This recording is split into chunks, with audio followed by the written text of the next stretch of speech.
இன்றைக்கி சுவையான மண்ணீரல் ரெசிபி தான் நம்ம பார்க்க போகிறோம். அதுக்கு மண்ணீரலை இந்த மாதிரி மேலே லைட்டாக தோலை எடுத்துட்டு க்ளீன் பண்ணிக்கோங்க. இதை குட்டி குட்டி பீசஸாக சின்ன சின்ன துண்டாக போட்டுக்கோங்க. ஒரு 12 சின்ன சாம்பார் வெங்காயம், ஒரு 6 பல் பூண்டு, சின்ன மீடியம் சைஸ் தக்காளி அரிஞ்சு கடாயில் எண்ணெயை ஊற்றி இதை போட்டு வதக்கிக்கோங்க நல்லா. இது வதங்கினதுக்கப்புறம் இது கூட மண்ணீரலையும் போட்டு நல்லா வதக்கிக்கோங்க. இதில் மஞ்சள் தூள், உப்பு போட்டு இதையும் நல்லா வதக்கிக்கோங்க. இதுக்கப்புறமா ஒரு 1½ ஸ்பூன் மிளகாய் தூள் போட்டு அதை எண்ணெயிலே நல்லா பிரட்டிக்கோங்க. இதுக்கப்புறம் தண்ணி அதில் ஊற்றிக்கோங்க.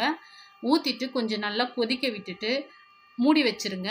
இதுக்கப்புறம் அதில் கொஞ்சமாக மிளகுத்தூள் டேஸ்ட் பாருங்கள், அதுக்கேற்ற மாதிரி ஆனால் ஆட் பண்ணிக்கோங்க. கொஞ்சம் காரம் அதிகமாக கூட இருக்கட்டும், நல்லாயிருக்கும். மிளகுத்தூள் ஆட் பண்ணிக்கோங்க. இதை நல்லா கொஞ்சம் சுண்ட வச்சு ஸ்லிம்மில் வச்சு எடுத்திங்கன்னா சுவையான மண்ணீரல் தயார். இந்த ரெசிபி உங்களுக்கு பிடிச்சிருந்ததுன்னா என்னோடய சேனலை சப்ஸ்கிரைப் பண்ணிக்கோங்க. தேங்க்ஸ் ஃபார் வாட்சிங்.